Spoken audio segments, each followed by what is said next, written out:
Thank you. और सबसे पहले आपसे मैं यही जानना चाहूँगी, क्योंकि लगातार कोरोना काल का जो दौर चल रहा है, ऐसे में बहुत सारी दिक्कतें पूरी यूपी वासी ने फेस किया है। हालांकि अब कोरोना के केसेस कम ज़रूर हो रहे हैं, लेकिन अभी कोरोना ख़त्म नहीं हुआ है। हालात बुलंदशहर के कैसे हैं? क्या कुछ जागरूकता के लिए वहाँ पर काम किया जा रहा है? देखिए, अभी यूपी में बहुत कंडीशन स्टेबल है और प्रशासन हमारा कॉन्टिन्यूसली कोरोना के लिए काम कर रहा है, चाहे वो ऑक्सीजन प्लांट्स हो, चाहे वो थर्ड वेव के लिए खुद को प्रिपेयर करना, कुछ जिसमें कि हम कह रहे हैं कि बच्चों के लिए एक थ्रेट है। तो उसमें पीडियाट्रिक इंस्ट्रूमेंट्स और पीडियाट्रिक जितने भी मेडिकल किट्स हैं उनको अवेलेबल कराना हो, और जो पीएचसी सीएचसी सेंटर्स हैं उन पर उनका पहुंचाने का कार्य लगातार चल रहा है। और थर्ड वेव के लिए हम पूरी तरह से डिस्ट्रिक्ट लेवल पर भी और स्टेट लेवल पर भी आदरणीय योगी आदित्यनाथ जी के नेतृत्व में हम पूरी तरह प्रिपेयर हैं।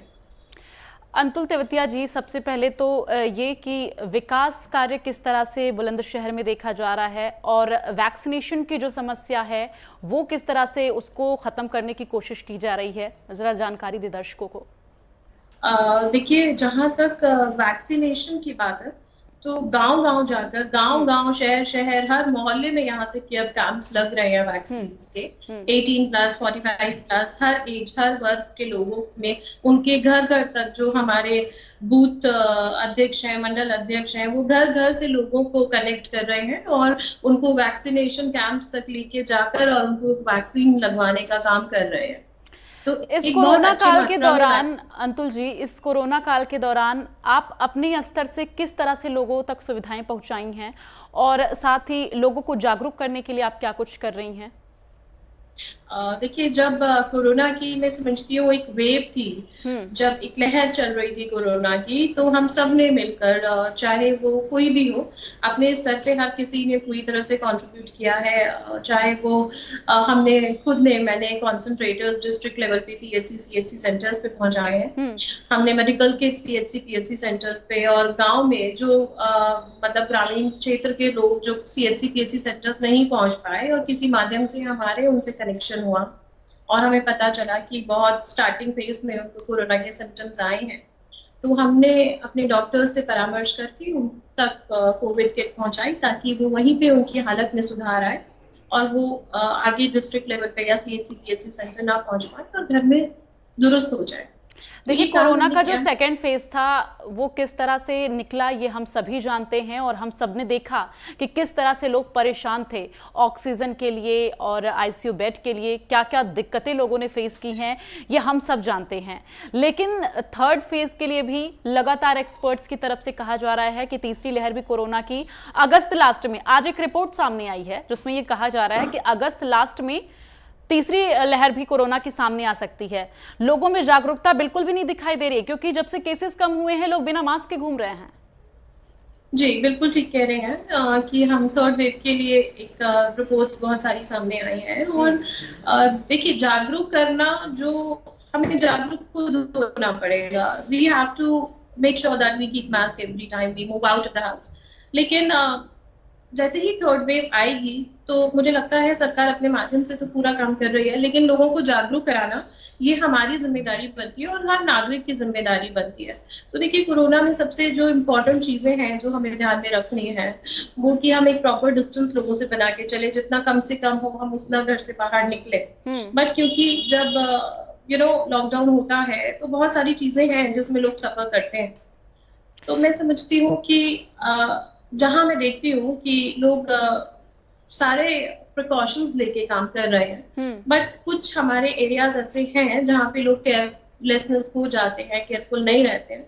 So we need to work on those people and make them understand कि आप मास्क पहने और उनको जागरूक करें, ऐसा मैं।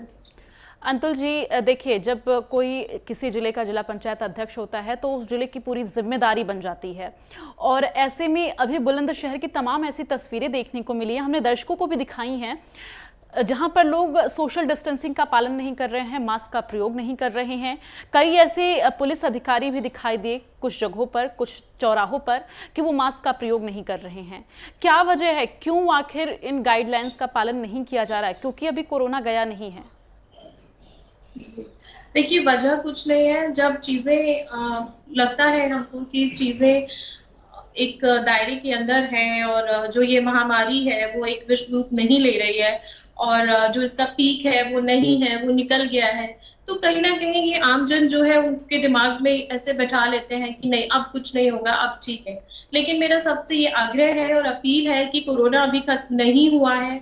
जितने भी प्रिकॉशंस हैं आप हाथ धोते रहिए, मास्क पहनिए और एक जो उचित दूरी है वो सबसे बना के रखिए और घर से जितना हो सके उतना कम से कम निकलिए। तो मेरी सभी से अपील है और सभी से आग्रह है कि जितने भी प्रिकॉशंस हैं वो रख के चलें। ठीक है, हमने कोरोना काल का जिक्र किया है और लगातार उस पर हम चर्चा भी कर रहे हैं। यहाँ पर इसलिए ये जानना अहम हो जाता है क्योंकि इस कोरोना काल के दौरान विकास कार्य भी बेहद ज़रूरी है। बुलंदशहर में विकास कार्य किस तरह से चल रहे हैं, आगे उनको किस गति से बढ़ाने की कोशिश की जा रही है, उसके बारे में ज़रा आप बताइए। देखिए, जो कोरोना काल था उस दौरान कॉन्टिन्यूसली हर किसी की जो मैं बोलूं आर्थिक स्थिति है वो पूरे देश में प्रभाव पड़ा है। लेकिन विकास रुका नहीं है ये कहना गलत होगा। और मैं समझती हूँ कि जो उत्तर प्रदेश है वो वर्ल्ड की इंडिया की थर्ड उस पर आता है जो जीडीपी में कंट्रीब्यूट करता है। So UP is the third state which contributes at maximum level to the India. तो और नोएडा, क्योंकि बुलंदशहर से सट के नोएडा लगा हुआ है, ये प्रथम ऐसा डिस्ट्रिक्ट है जो स्टेट की जीडीपी को कंट्रीब्यूट करता है। तो मैं समझती हूँ कि जो विकास के कार्य हैं बुलंदशहर में, अब जेवर एयरपोर्ट आ रहा है, हमारी पौत्री नगरी है खुर्जा में, और बुलंदशहर जो है कृषि प्रधान देश है। तो विकास तो निरंतर रहता है यहाँ पर और हमें अपने कार्यकाल में सोचूंगी कि नोएडा की जगह जो लार्जेस्ट जीडीपी कंट्रीब्यूट करे वो बुलंदशहर हो। इस रूपरेखा को बनाकर हम आगे कार्य करें। देखिए अंतुल तेवतिया जी, अगर किसी जिले का विकास पूरी तरह से होता है तो वहाँ की जनता जो है वो पूरी तरह से जागरूक होती है, क्योंकि तभी उस जिले का विकास ज़्यादा संभव हो सकता है जब जनता जागरूक रहेगी। लेकिन ऐसी क्या वजह है कि लोगों में जागरूकता नहीं दिखाई दे रही वैक्सीनेशन को लेकर? तमाम गांव ऐसे हैं जहां पर लोग वैक्सीन लगवाना नहीं चाह रहे हैं। देखिए, वैक्सीन नहीं लगवाना चाह रहे क्योंकि कहीं ना कहीं उनको इन्फॉर्मेशन ये है कि वैक्सीन लगवाने की जरूरत नहीं है, हमारे अंदर अच्छी इम्यूनिटी है, हमें अभी तक कोरोना नहीं हुआ है।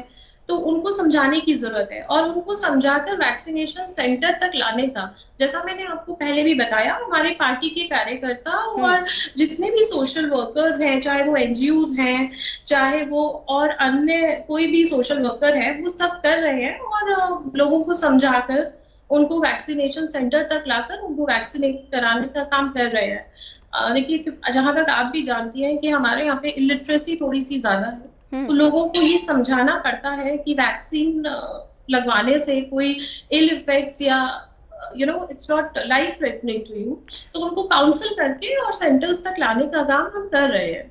ठीक है, एक आखिरी सवाल मेरा आपसे ये है कि क्या अभी भी उन गरीब लोगों तक राशन पहुंचाने का काम किया जा रहा है, और अगर किया जा रहा है तो किस तरह से, किस तेजी के साथ किया जा रहा है? क्योंकि तमाम ऐसे लोग हैं जो ये कह रहे हैं कि उन तक राशन नहीं पहुंच पा रहा है और वो पूरी तरह से आर्थिक तंगी से जूझ रहे हैं। देखिए, जैसा मैंने आपको बोला कि आर्थिक स्थिति पे प्रभाव पड़ा है और वो सिर्फ बुलंदशहर में ही नहीं, पूरे देश में, पूरे विश्व में पड़ा है। लेकिन जहां तक राशन की बात है तो कई निजी एनजीओज और स्पेशली निजी लोग, मतलब ऑन अ पर्सनल लेवल भी लोग ये कोशिश कर रहे हैं कि अगर हमारे आसपास कोई ऐसा परिवार है जो आर्थिक रूप से बिल्कुल कमजोर है तो उन तक कम से कम जो जरूरत की रोजमर्रा की जो जरूरत की चीजें हैं वो वहां तक पहुंचे। और ये प्रयास प्रशासनिक लेवल पर और पर्सनल लेवल पर दोनों पर है।